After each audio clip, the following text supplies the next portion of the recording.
اطلب العلم أخي فهو درب به نور، به ترقى به تحيا عالما حرا فخور. اطلب العلم أخي فهو درب به نور، به ترقى به تحيا عالما حرا فخور. اطلب العلم أخي فهو درب به نور، به ترقى به تحيا عالما حرا فخور. سل إماما عاش في العلم دهورا ودهور، يطلب العلم ببذل حتى ضمته البحور. سل إماما عاش في العلم دهورا ودهور، يطلب العلم ببذل حتى ضمته البحور. صابرا في العلم صبرا حتى سموه الصبور، يخرج العلم بفأل مثل ريحان الزهور. صابرا في العلم صبرا حتى سموه الصبور، يخرج العلم بفأل مثل ريحان الزهور. اطلب العلم أخي فهو درب به نور، به ترقى به تحيا عالما حرا فخور.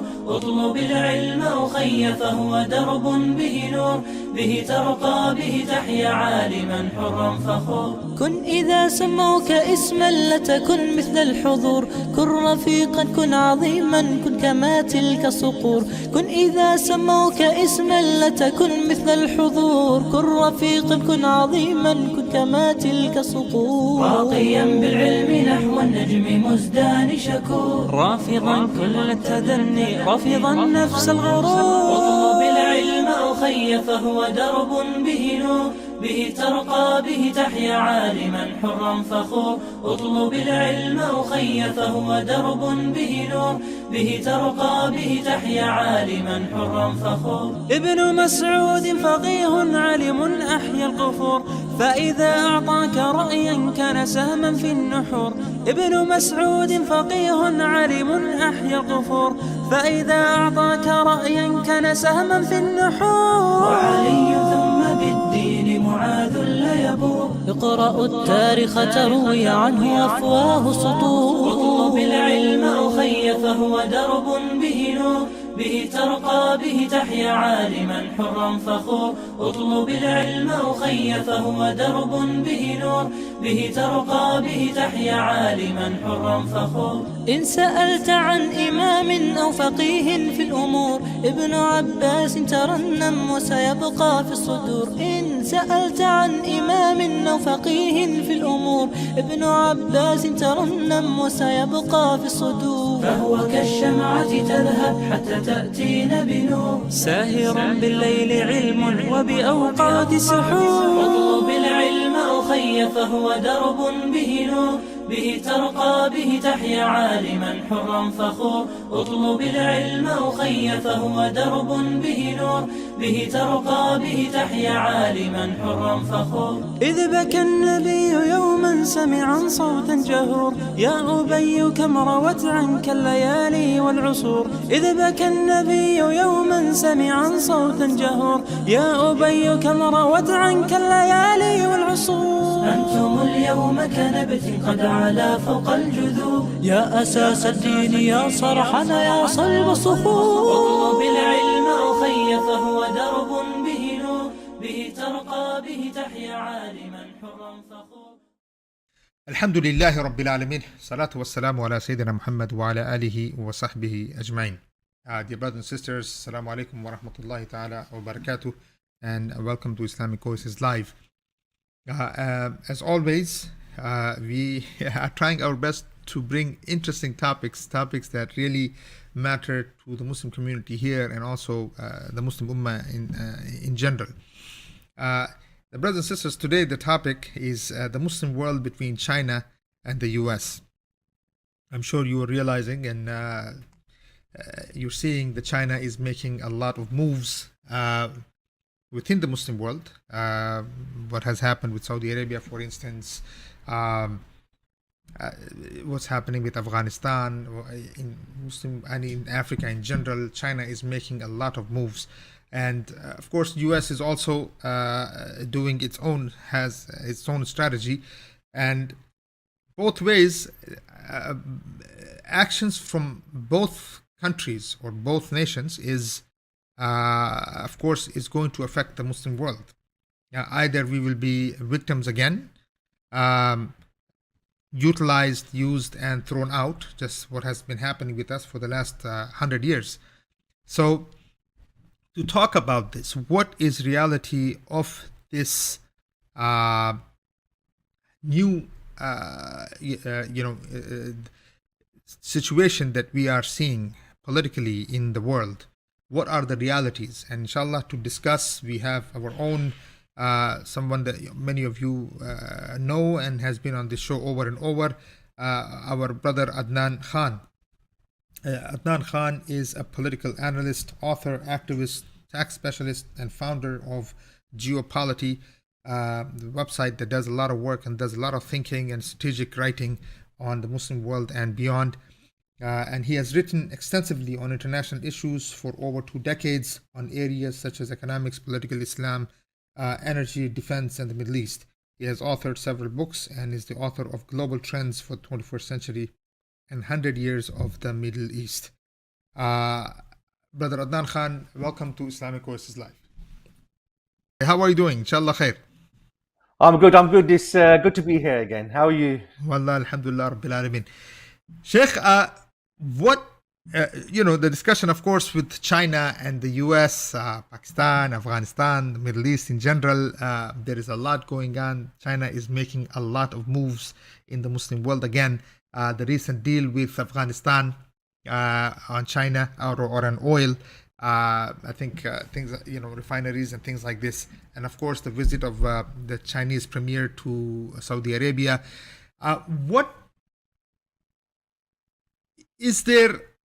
Are we talking about a bipolar world, or are we talking about what's happening in the world? What's the situation between the US and China right now? So the image China is trying to give is that we are moving to a bipolar world. The days of American dominance, American hegemony is coming to an end. There's a new kid on the block called China, and China is good for the world, is good for the developing world.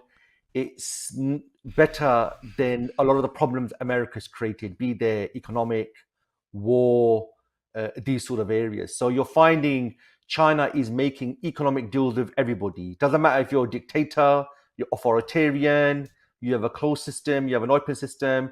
China's prepared to do business. Human rights is not an issue for them. They need energy, they need raw materials, and they are prepared to help you develop your infrastructure, develop roads.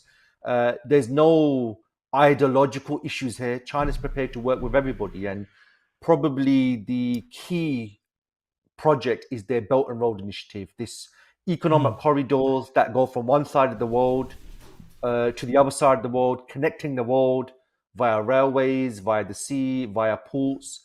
Obviously, you're seeing massive investment. So Central Asia, South Asia, the Middle East, all of this is going to really be part of it. So that's the image they're creating. Obviously, from the American side, there is some fear. They're seeing this rising power who seems to be developing industrially, economically, technologically, and you're seeing them bump up against each other in different parts of the world, whether it's in the Middle East, Central Asia, South Asia, Africa. You're seeing them bump into each other. And really, the main message from China is that the setup we have in the world, which is America and the liberal order, this isn't working. It's not great for most of the world. The Western world has developed. They have a lot of wealth, whilst look at the rest of the world. So what China is arguing is we need to change. We need to change this up. When you have one hegemonic power, this is not good for the world. We need multiple powers. We need multiple regions where you have a balance of power. And this is effectively what China's alluding to. So what China's saying is we are with the world. We are with the nations that have suffered. And really now is the time to bring to an end this global liberal order, which is dominated by America and the West. And we need a new order which works better. And this is effectively the narrative China is presenting. Sheikh, just I guess side question here is, American capitalism. First of all, is there a difference between American capitalism and the Chinese version of capitalism? Number one. And number two, American capitalism created, the global south, where you have a whole section of the world that is just declined, deteriorated, destroyed, in crisis, constantly in crisis. So is it that one version of capitalism creates such this phenomenon, and now there is no communism, so another version of capitalism is going to come and kind of rebuild it? So then, is this a cycle? So you're right. America's global system, America's influence it was anchored on ideology, on values. So the global liberal order, democracy, freedom, free markets. On the flip side, what you find with China is China's not advocating any ideology for the world. It's not advocating any values. What China's saying is what America's done, the system we have in the world, underpinned by capitalism, that doesn't work for most of the world, which is true. It's correct. And China really, if you look, although it keeps being labeled it's communist or it's a form of capitalism, the Chinese leadership doesn't see it like that. Their view is whatever works, we're going to do. We tried communism, it was a complete disaster. Now they've embraced capitalism in some form or shape. So they don't look at the world through an ideological lens. What they see is China was a power for a long time. Then it went horribly wrong when the Europeans turned up and they went through a center of humiliation. And after World War II, they've been working to rebuild the Chinese nation. So you find when China engages with the world, it doesn't engage in Chinese culture. It doesn't say you should embrace our values. It says we want to trade with you. We want your energy and we're prepared to trade with you like that. So what the West say is if you look at China, there's state capitalism where the state plays a big role. The Chinese don't look at it like that. They don't see themselves as either communist or capitalist. They just see themselves as we're Chinese people. And yeah, we were communist and it was a complete disaster for us. But it's not a discussion for them of capitalism versus another form of capitalism. As far as the Chinese are concerned, the world is dominated by the West. And the values that underlie it, look at what it's done to the world. Look at the poverty. The fact that 3 billion people will not be having dinner tonight because they live in poverty, half the world's population, their view is with the dominance of capitalism, look at what you've created. So that's why sometimes you see in the West, I think even Biden was saying the other day, it's a battle between democracy versus authoritarianism. That's how they frame it. I mean, even the Foreign Affairs also the other day, I was reading an article in Foreign Affairs, and one of the things that Foreign Affairs was saying that why will America still dominate is that we are talking about authoritarianism versus democracy. And that's how they're playing the game, is that, okay, if you accept China, you're going to accept authoritarianism. You accept us, we are bringing democracy, freedom. Is this selling, Sheikh? Is the world still buying these things? No, because to be honest with you, Donald Trump wasn't exactly the most democratic leader in the world, was he? In some ways, you could say the Chinese system is more democratic and the American system in many ways is quite authoritarian. You've had quite authoritarian leaders in recent history. But if you look at it, that's a very simple message for everybody to grasp. And if you're trying to portray the Chinese system negatively, that's authoritarian, well, they've shifted 90% of the population from poverty to prosperity. They've developed the best smart cities in the world. China has gone from being, in 1979, China used to ration bicycles and fans to now they are the manufacturer of the world's goods. So authoritarianism, if you want to go down that route, has done very well for China. China's gone from being a country whose economy was smaller than Finland to now is nearly rivaling America. So if you're going to label authoritarianism as bad, well, it's done very well for China. And at the moment, the Chinese system looks more appealing for many people in the world compared to the American system, where you have to go 16 rounds just to appoint who the new Speaker of the House will be. So, if you're going to frame it like that, there's a lot of there's a lot of ticks along the Chinese system at the moment and many X's against the American system. How did that play out, Sheikh? I'm sure you saw the scene, what happened in the chamber, I guess, what happened in the House. The politicians are fighting. That was the first ever, I think, in the US where somebody... Yeah, I mean, if the politicians weren't white, I thought it'd be Pakistan. I thought this was going on in Pakistan or some Muslim country. Yeah, you see why? I mean, if you look at it from an external perspective, you had the Trump era, which really polarized America, and this is just taking it to another level. I mean, you know, you've had government shutdown in America. You know, the superpower of the world, and now you've got this. And what the world is looking at is you've got a handful of politicians who are holding up American democracy because they want guarantees personally for themselves and for their views. The American system has gone from taking care of the people, taking care of the world, to a handful of people saying, here's my terms. If you don't agree, we're not going to vote for you. So really what you're seeing is the American system, which was a model for much of the world, it's going completely the other way. And I mean, all the polls are confidence in America, confidence in America's system. You know, American democracy, American society, the American dream, these are no longer role models for people around the world. In fact, most opinion polls show that no one really looks up to America anymore. Nobody aspires to be like America, right? And this is where China comes in. People see prosperous cities. People see Shanghai. People see industrial towns. People see technology. You know, people, when they look at China, that's what they're aspiring to be. People are not looking at New York or Washington and saying, we want to be like that. But Sheikh, Chinese themselves, when you talk to Chinese, I don't know if you've ever had the chance to speak to Chinese, or I mean, do you see that same type of sentiment that we are growing and we are, because, you know, there's a lot of poverty in China.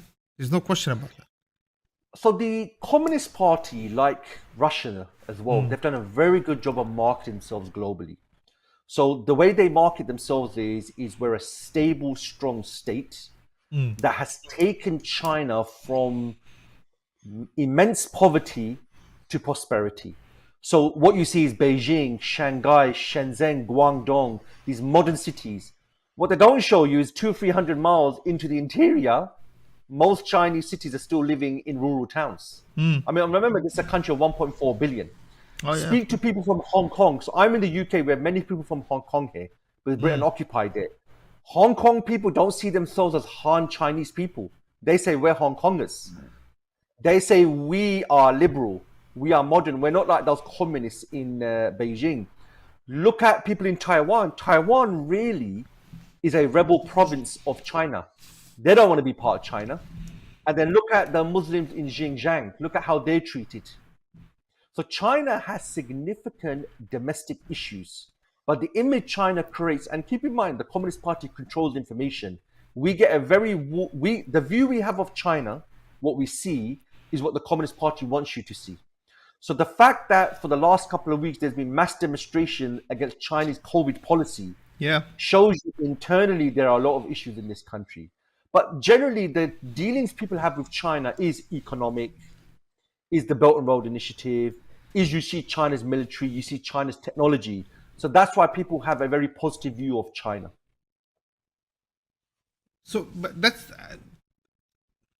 I'm just trying to figure out, so can China lead with that type of, can really China be a superpower in that sense? Can it really, without values, without a serious understanding of ideology, without something to give to the world other than the cash that it has now, can it lead as a superpower? So what we're seeing of China, we've seen this before. We saw this with Germany. We've seen this with Japan. And we see that these countries are economic powers, but nothing more than that. And you're right. If China wants to be the global power, it needs to have a vision for the world. And either that vision is racist, that we're superior and you're not, or that vision is we have values which you can all subscribe to. So obviously during the Cold War, the Soviet Union and America battled it out for global domination. Really what China poses at the moment is a regional threat to America. It doesn't actually pose a global threat. China, disagrees with the way the world is, but it can't do anything about it. It doesn't have the power yet. What China can do to America is, America at the moment is the dominant power in all the regions. What China poses is a threat in its region against America.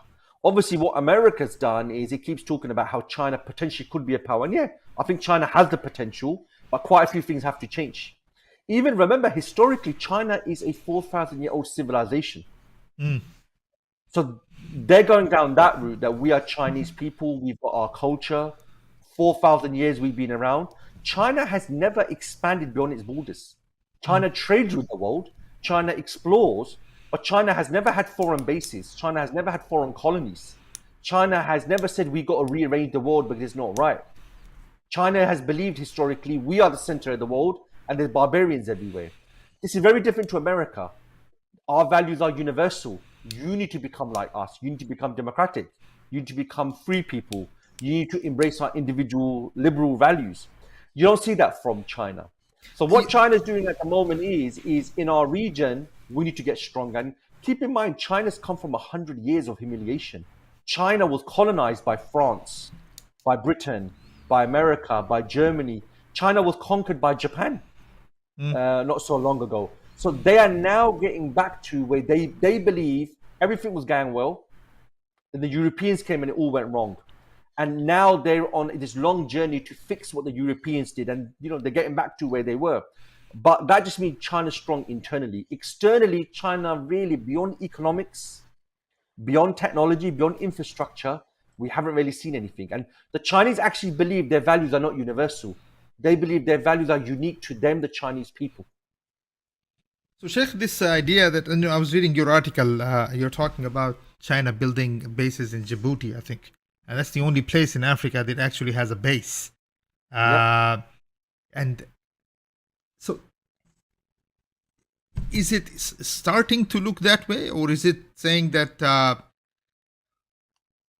so here's the thing. Either, for me, the way I'm looking at China is that, okay, are they trying to just replace the IMF? Saying that, okay, look at what IMF has done, and America has used this institution for its own political ends, interests and things like this. It has basically made the whole world. Everybody owes to US. Let's put it this way, right? Yeah. So is that if they can't do anything militarily, they can't be powerful militarily? Are they saying that, look, but we can financially dominate, and if America comes to you, it's not just the IMF, but it's coming to you with McDonnell Douglas also. We're not coming to you with McDonnell Douglas, but we're going to come to you with money. See, from the Chinese perspective, you've got 1.4 billion people to take care of. That's a lot of people.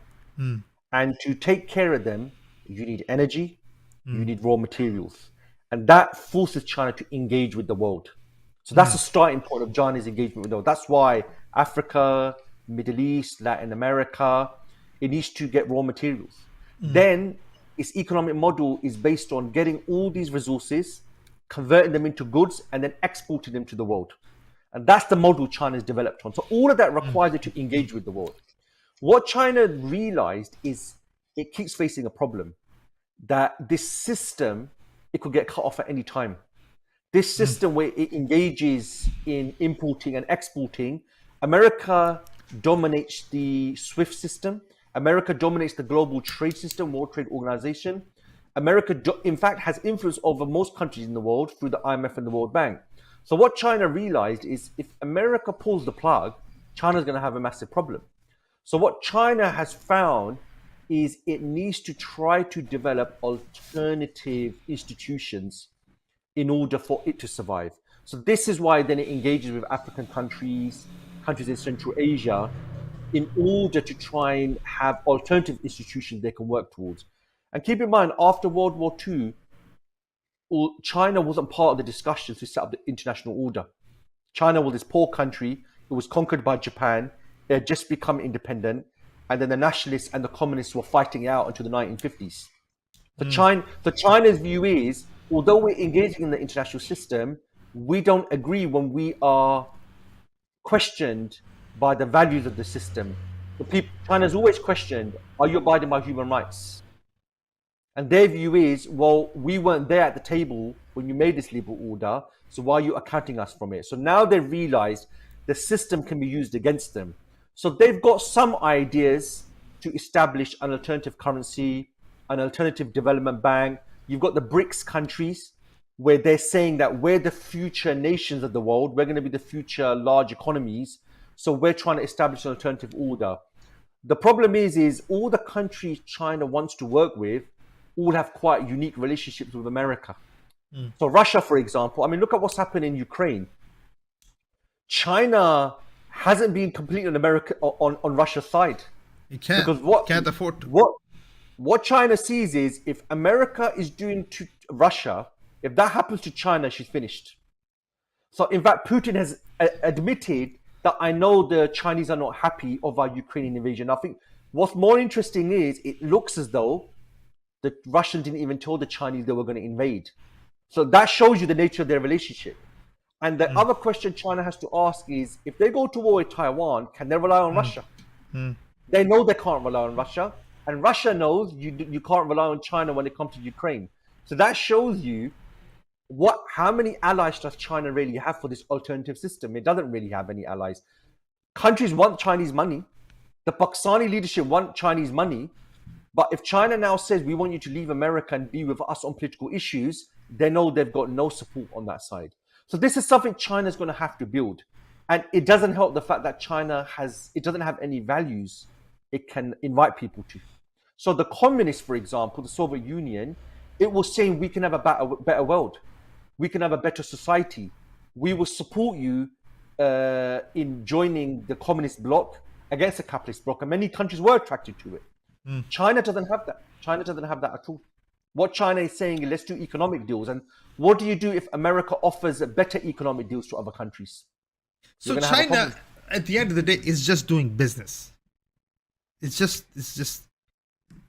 is doing business, but what it's finding is when it does business, the system, the institutions and the system it has to engage with, these are all developed by America. So when it trades with Africa, what it's finding is that the systems they're using, everything they're doing, the system is underpinned by America. So America has some influence over it.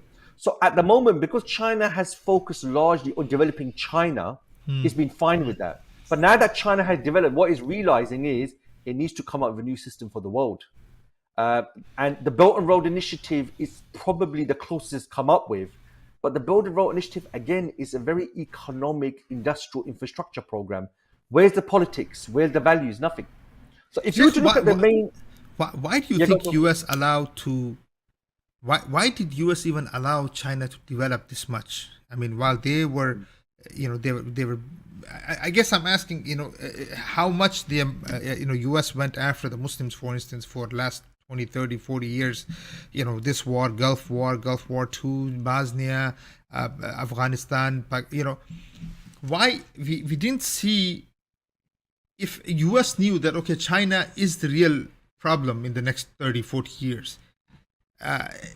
Was this a strategic mistake on the American end to not see China coming? So China has turned out very similar to what's happening in Afghanistan. At one time, America helped the Mujahideen. It funded and supported them in a war in Afghanistan against the Soviet Union. And the same Mujahideen eventually turned against America. And this resulted in America then invading Afghanistan and Iraq, as we saw. America initially opened up relations with China in the 1970s when Nixon went over. Right. And that was a massive victory for America. Why? You split the communist bloc. By winning China over, it split the communist bloc. So I think from 1979 until the time George W. Bush came to power, China had the most favored trading nation status with America. So America supported China in order to divide the communist bloc. Once the Soviet Union collapsed in 1991, you find that China wasn't important to America anymore. Then really, it was when George W. Bush came to power and they started saying that China isn't a partner anymore. China is potentially a future competitor. And then by the time we got to the mid-2000s to 2010, it became very clear. China has got economic capability. China has potentially got military capability. China can now pose a challenge to America. So in many ways, the China of today was the making of America, which is very similar to the Taliban of today and Afghanistan of today. It was China's making back in time. But China poses a threat to America in Southeast Asia mainly at the moment. Globally, China is trading. America has no problem with that. China can trade. Yeah, China can build. In fact, just to give you an example, you know the Belt and Road Initiative. Initially, in the early 2000s, the OECD said infrastructure needs to be developed in Eurasia if we want to raise these people out of poverty. If the West want to find new consumers, the consumers are all in Asia, but there's too much poverty. So they calculated it would cost 7 trillion to build infrastructure across Eurasia. And what they realized, most Western companies weren't interested. 7 trillion is too much, and the return on investment is too long term. Eventually, China took this and said, we're going to build the infrastructure in Eurasia. And what China's finding currently is a lot of the money is investing in the Belt and Road Initiative. They're not getting the return on investment. They're investing in Pakistan. They're investing in areas where it's costing them more than the money they're making from it. And this was exactly what the OECD proposed, and Western companies weren't interested.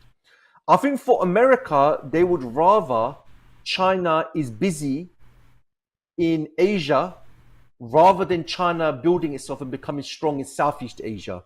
Because in Southeast Asia, China poses a threat to America. So currently, China has to protect its investments across Asia, and it also has to protect and build itself in Southeast Asia.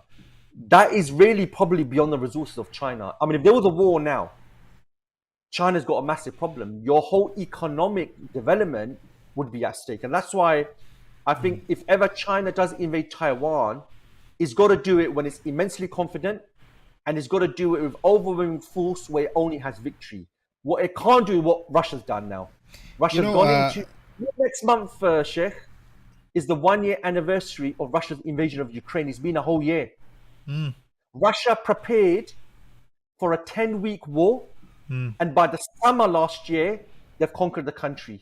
Clearly, that's been a complete failure. And now they're the most sanctioned country in the world. China can't be in that scenario. If China's in that scenario, their economic development of the last 25 years will go down the drain. Sheikh, let me ask you this. I mean, if China, being what it is, cannot pose a threat to the capitalist infrastructure that they have built. You know, when we talk about the Khilafah, I mean, what? You know, someone can ask a question that if the Muslims are thinking about building their own state and things like this, if China can't impose a threat to the US, what are we thinking? So we're thinking we have a 1,000-year history. Majority of Muslims today are not from the birthplace of Islam, the Arab lands.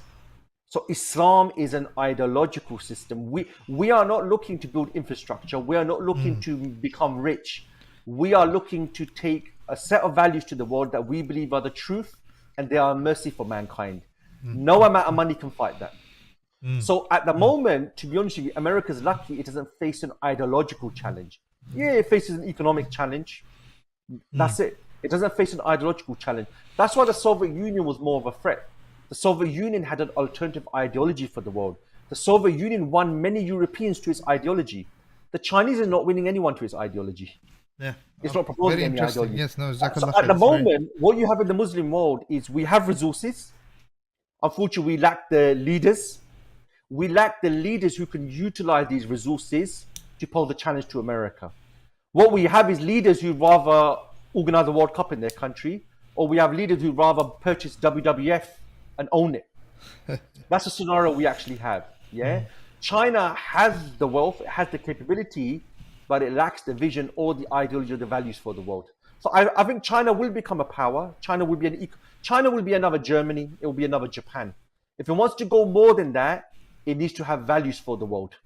And at the moment, it doesn't have that. I mean, maybe in the future, they might want to spread Chinese culture, but Chinese culture is unique to the Chinese people. Like if you look at Islam, it doesn't matter what color you are, doesn't matter what ethnicity you are, doesn't matter where you come from. you can become Muslim and you become like us. Look at our history. We've got Persians. We've got people from Africa who we talk about today. The And look at Chinese us. can't do it. How do I become Chinese? How do I embrace the Chinese culture? I can't. I'm not from that region. Sheikh, That's as the far thing. as the would this be also, let's say, if there are scholars listening to this discussion, Muslim scholars, when we present Islam, right? I understand. I mean, still, of course, the discussion is still what we want to have, but I just wanted to, because you brought some very interesting point. Is that, look, we're not worried about developing the world. We're not talking about building infrastructure. We want to give people values, an ideology that is going to, truth, bring people to the haqq. When the Muslim scholars, they present Islam in a haphazard way, meaning they talk about the branches, but they don't talk about the roots. Is this? I guess what I'm asking is, look, China, it cannot challenge the system of today, because it doesn't really have an ideological worldview. Doesn't matter how powerful it gets. Doesn't matter. At the end, it still can collapse. It can be made to collapse because it has no value and ideological roots. So how important is it for the Muslim scholars to understand that when they present Islam, they better present Islam ideologically rather than just some branches of Islam? I mean, you hit the nail on the head. It's absolutely critical. This is what our ulama did of the past. They didn't just present Islam as a set of rituals or a set of do's and don'ts. They present Islam as a system for mankind. So we implement it in the Muslim lands, we account the rulers, and we take it to the rest of the world in order to free them from the slavery and the situation that they're living under. And that's why today you find, Turkish Muslims, African Muslims, European Muslims, Muslims from Central Asia. That's what the ulama did. Never in our history have we presented Islam as a set of rituals or do's and don'ts, individual reform. That's why we have 2 billion Muslims from all sorts of backgrounds. And that's what the Muslims did in the past. And that's why Islam spread. That's why Islam went from the original deserts of Arabia, all the way to the Atlantic. When Columbus went to America, many of the workers on his ships were Muslims. Islam went to East Turkestan, China today. East Turkestan is China. These are Muslims. Islam went to it went into Russia, went into modern Russia. Islam went to the depths of Africa. And what did we do? The ulama, the people, they explained Islam as a system for mankind, not as just some ritual that you adopt. And this was at a time when Islamic rule existed. So today, where Islamic rule doesn't exist, it becomes even more important we present Islam as a system, as a state for the whole of mankind. So if the ulama did that when the system existed, it's even more important we do that today when the Islamic system doesn't exist in the world. Subhanallah. No, I'm just making comparisons here. I'm saying, that Subhanallah, that even if you're China and you don't have an ideological basis, you won't be able to compete with the powers of the time unless you have a clear ideological understanding. Sheikh, as far as this situation that's taking place now, for instance, Taiwan and China. There was some scenarios drawn by the U.S. Intelligence the other day. There is a whole talk given saying that China is only an hour away from Taiwan, and obviously it has a lot more strategic depth in that area as far as what it can do to Taiwan.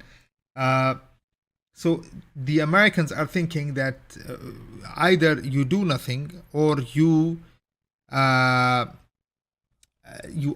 the Taiwanese to the teeth.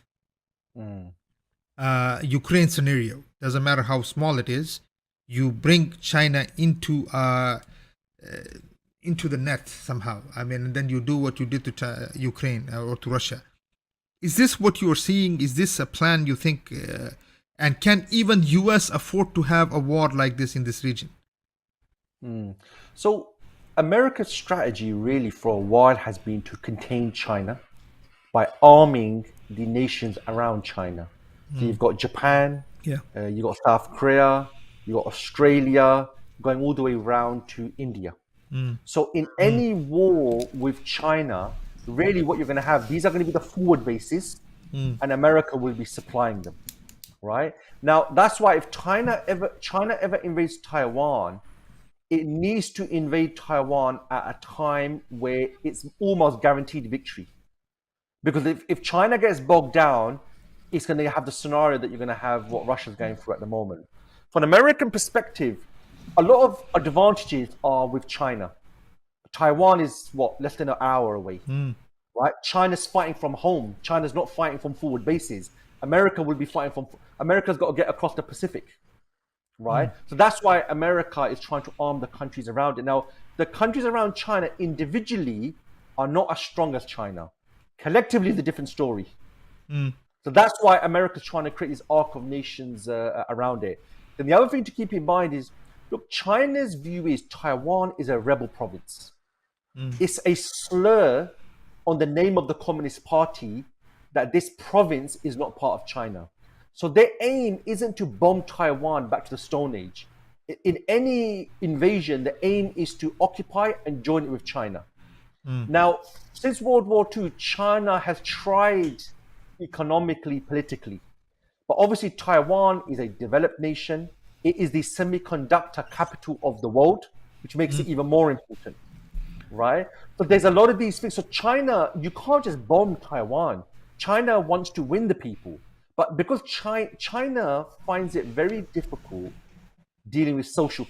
You want to talk about economics, military, China is very good. You want to talk about how do you integrate people? How do you unite people? China is completely poor at this. Look at Hong Kong. Hong Kong are Chinese people. They've never been able to win them over for the last 25 years. The Hong Kong people still protest today. The Taiwanese people are actually Chinese.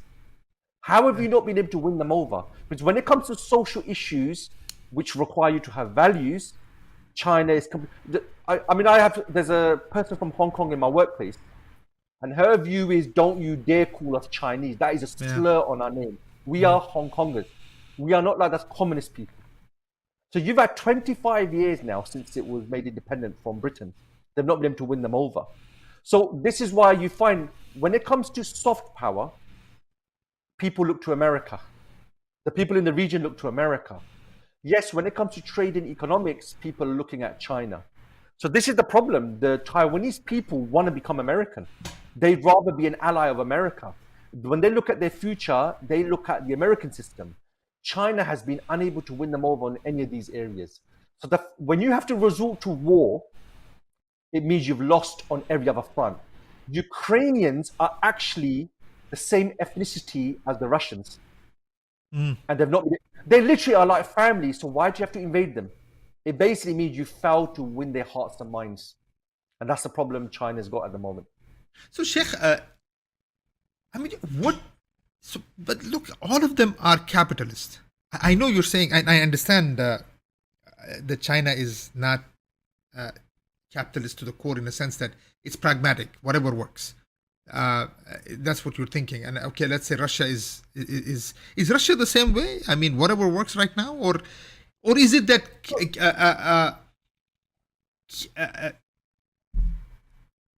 capitalism cannot unite the world? It needs this competition.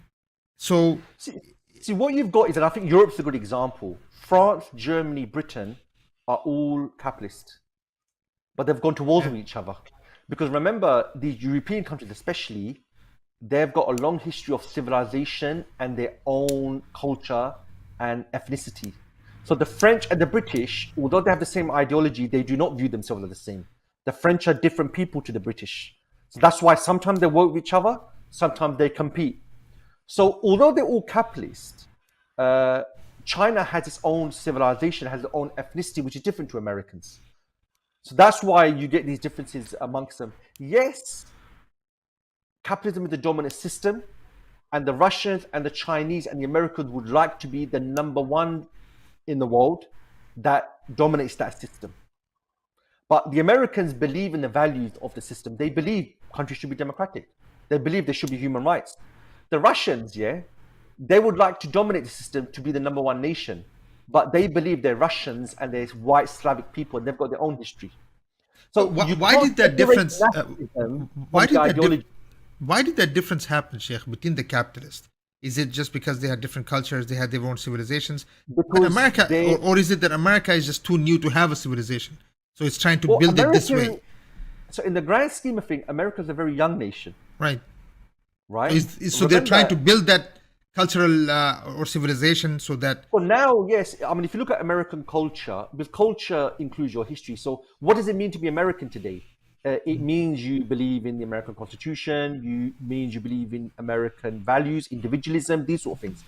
You know, to be French here, you need to have believed in French history. French history existed before America existed. So remember, nationalism came before capitalism. Capitalism came afterwards, isn't it? The English, the French, the Germans existed before capitalism existed.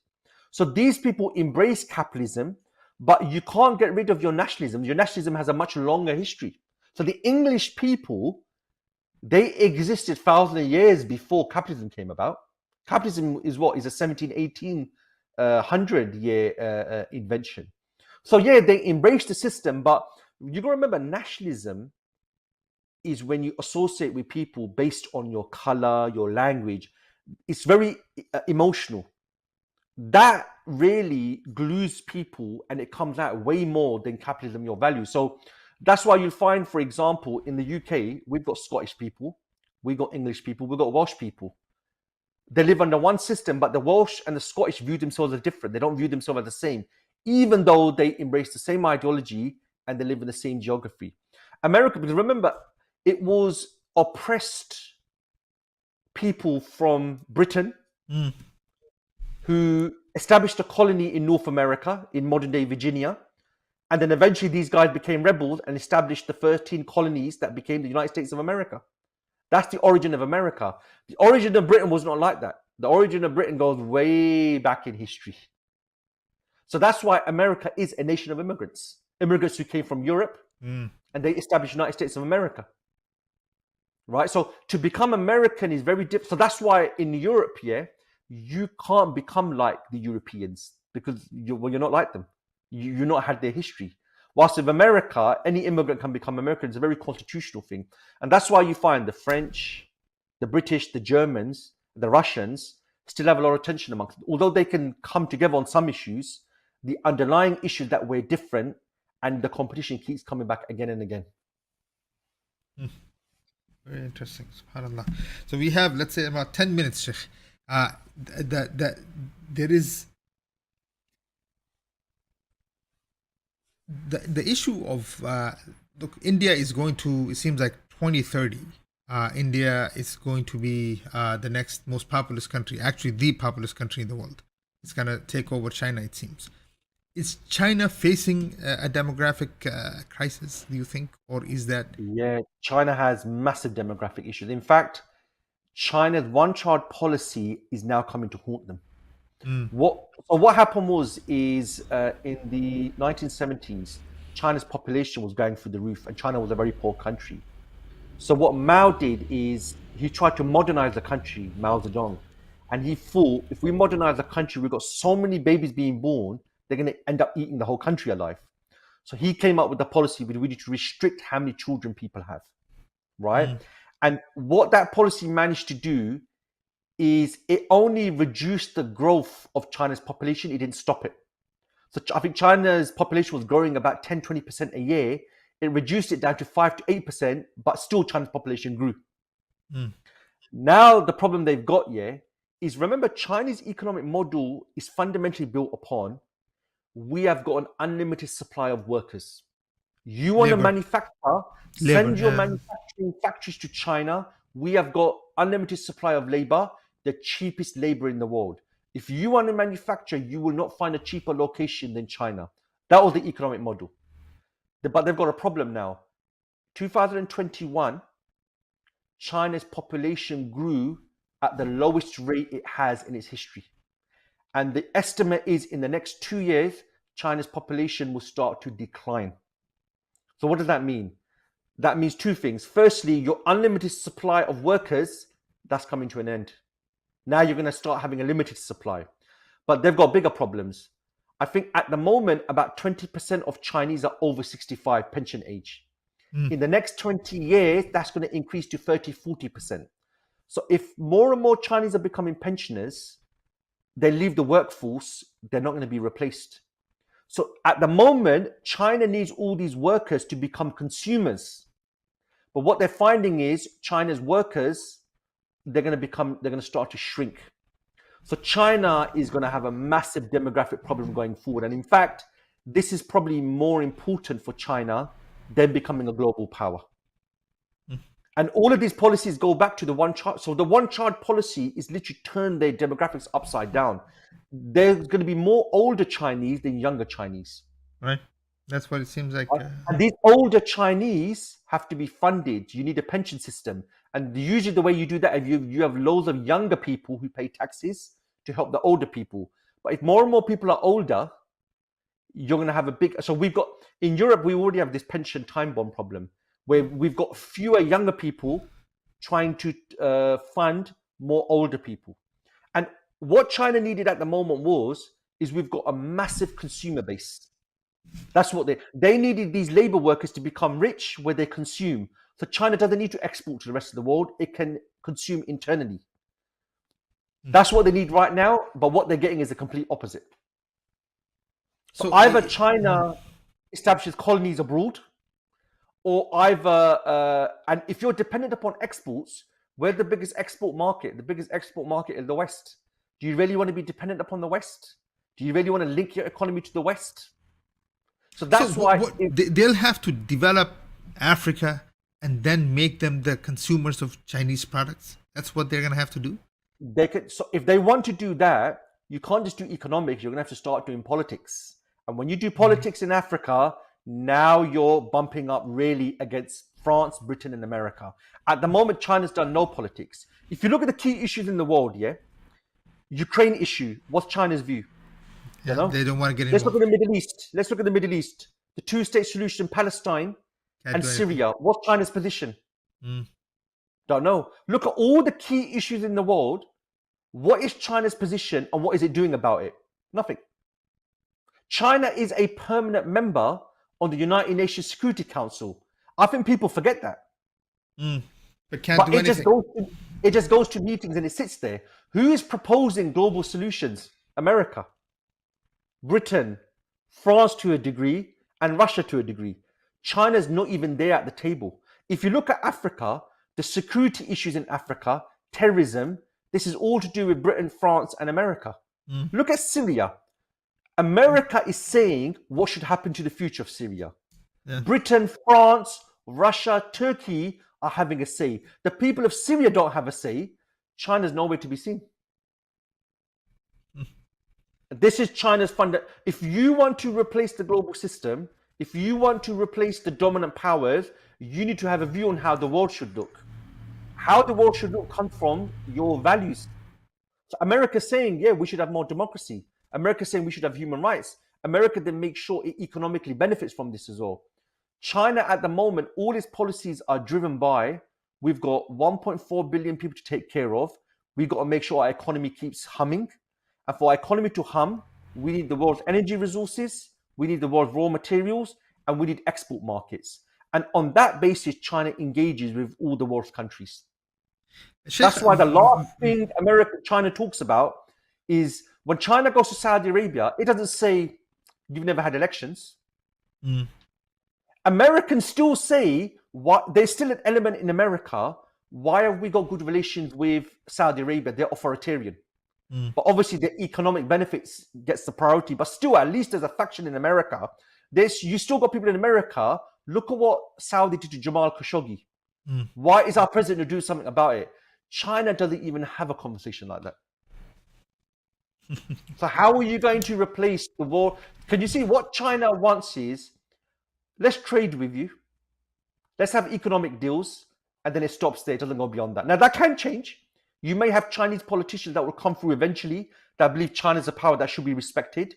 It might get aggressive with the world, but we'll have to wait and see. At the moment, you don't have, but you know, to have politicians who are visionary, they need their fathers and their grandfathers to have been visionary who pass it on to them. Ideological The current culture. Chinese politicians, what you're going to find here, these are people who came from a poor China, and today they've seen China develop. What they're passing on is, we were farmers who lived in poverty, and now we've got modern cities. That's what they're passing on. So really, I think we've got a few generations. I mean, probably in about 30 years' time, you'd have politicians who grew up in a modern China, who grew up in a prosperous China.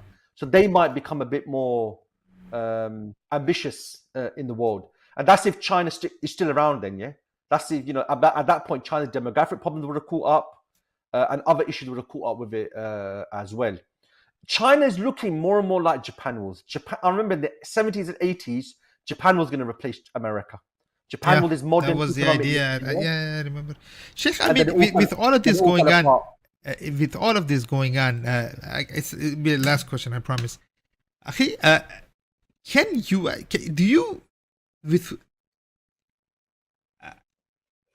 Can there be a revolt in the US from what you are observing from outside? So 20 years ago, I used to say that externally, I can't see anybody challenging America.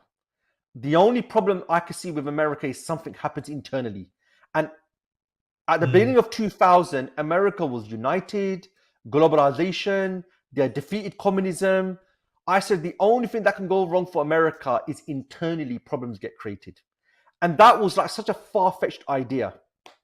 And what's happened after 20 years? America went to 2 wars that were supposed to be over in months. They went on for a couple of decades. And American politicians have been so focused internally, they've ended up neglecting their domestic population. And this is what led to the rise of Donald Trump. We're involved in too many wars. Look at the American public, what's going on with them. And now we're seeing America is becoming polarized. When Ted Cruz says Texas should secede from the United States of America because the politicians are selfish, that shows you America's got significant internal problems.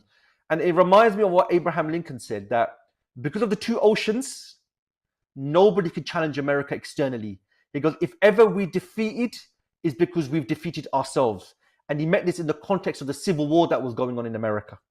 That America can only be destroyed internally by their own divisions. Externally, they've got 2 oceans to protect them. And I remember beginning of last year, 4 retired generals said they believe if Donald Trump doesn't win the next elections, his supporters in the army may undertake a coup. That's how divided America has become now. And I do remember. Now, they believe that the condition that led to the Civil War, a lot of those conditions are there today.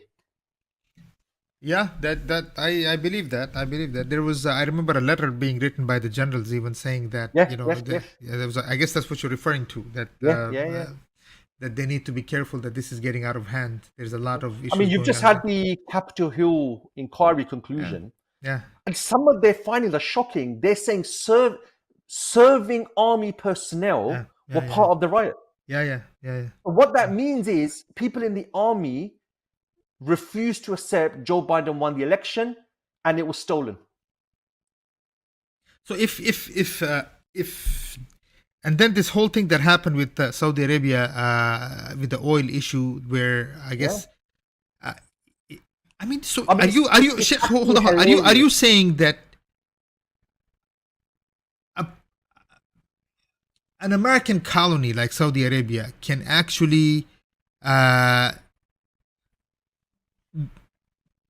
maneuver?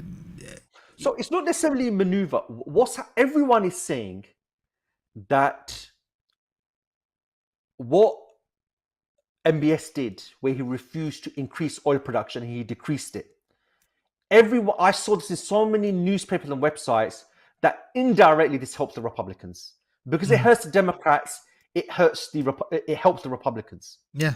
Right. So what you've got here is you've got politicians in a political system who are actually working against fellow politicians and utilizing other rulers. That's how selfish the politics is coming in America, where they are prepared to work with external powers. They are prepared to work with a foreign nation to hurt their opposing politician. I mean, Trump kind of did that with Russians. I mean, he was willing to work with the Russians to do whatever he did with Hillary Clinton and all that.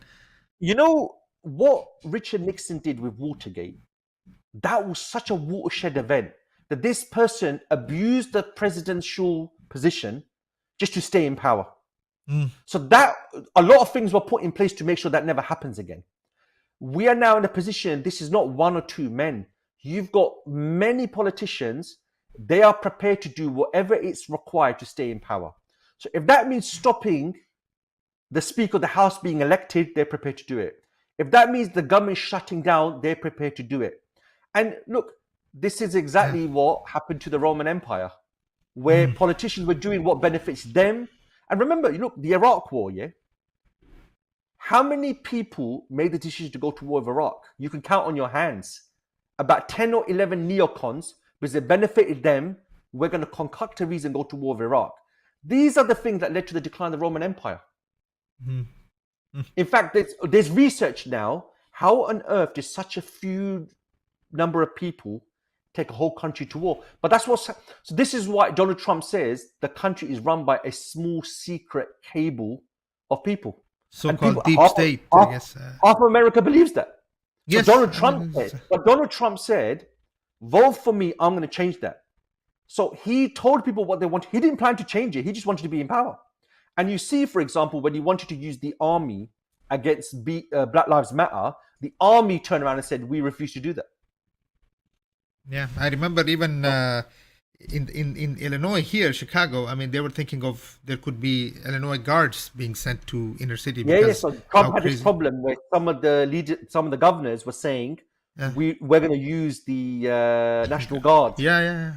Okay. So if this happened in any other country, America would back a faction, make sure they come to power and take advantage. At the moment, no one externally is taking advantage of that. Except internally. Now, if another power existed, you would turn the screws on this.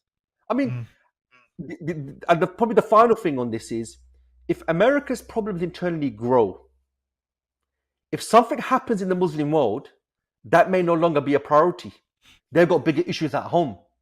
If Sisi gets overthrown, if someone in the army in Pakistan does a coup, it could be America says, well, we got bigger issues to deal with. That's not priority anymore. Sheikh, can we, inshallah, before we end this, you got to promise me this whole thing that's happening in Pakistan, the TLP or the TTP and Taliban Afghanistan. I guess the next two, I know I told you 1 minute, but Sheikh, I mean, are you seeing a coup maybe again very close to a situation in Pakistan and man, what's going to happen? Pakistan go to war with Afghanistan? Is this or? So look, there's a lot of tension there. Yes, there's a huge Shaman border and Turkhan border and this Waziristan situation. The general who just took over, Asim Munir, effectively he was handpicked by Bajwa. Yeah.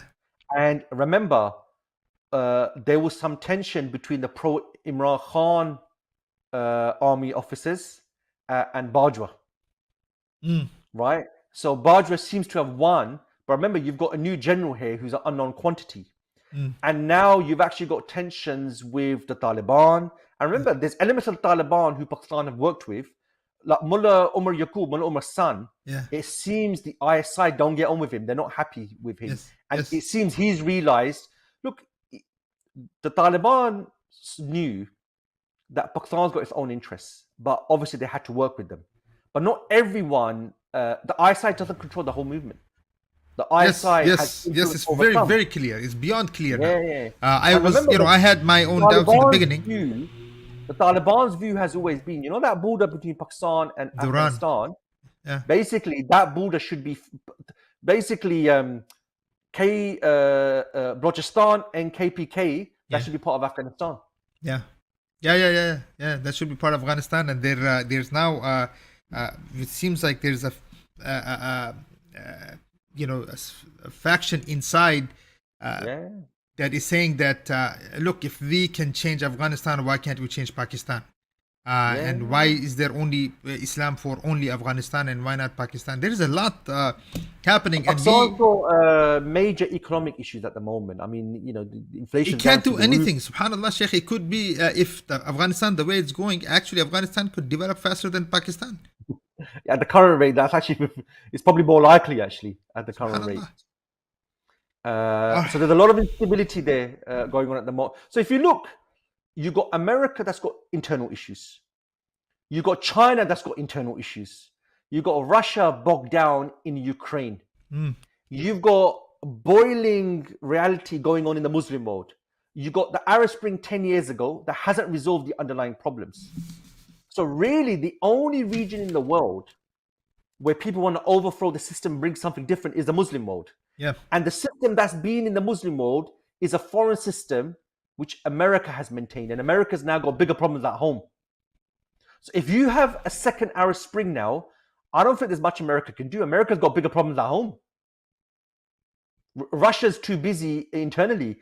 China's too busy internally. So we have quite a unique scenario here where if you have a big major issue in the world's powers have got bigger issues to deal with within their own borders. So yeah, we got very unique times at the moment. Subhanallah. And with that, inshallah, with those unique times, we pray to Allah subhanahu wa ta'ala that Allah subhanahu wa ta'ala actually uses us to utilize these times to bring back the deen of Allah Azza wa Jal, to wake the Muslims up, to make them realize there is so much that we could actually capitalize on if we had the right leadership, with the world just falling apart around us, and the kind of chaos that the world is going through, and we have no idea what's being planned again and what may happen in the Muslim world again and again just because of lack of leadership. So brothers and sisters, inshallah, with this, first of all, I would like to Allah Jazakallah Khair, Sheikh Brother Adnan, for constantly giving us the understanding that we need to have of what's happening in the world, the awareness that is so necessary to be able to see the realities the way they are, and see what we as Muslims, what role that we need to play, and what vision we need to give to our own people, the Muslim Ummah.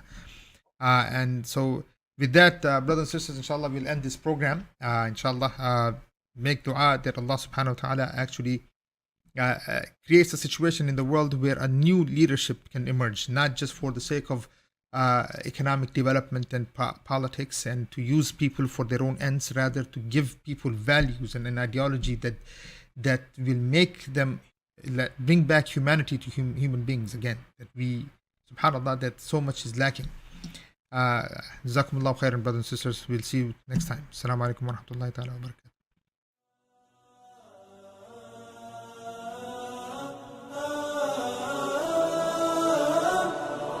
لا لن يطول الظلام، ديننا لن يضام، نحن جيل همام، نحن فينا عمر. لا لا لا لن يطول الظلام، ديننا لن يضام، نحن جيل همام، نحن فينا عمر.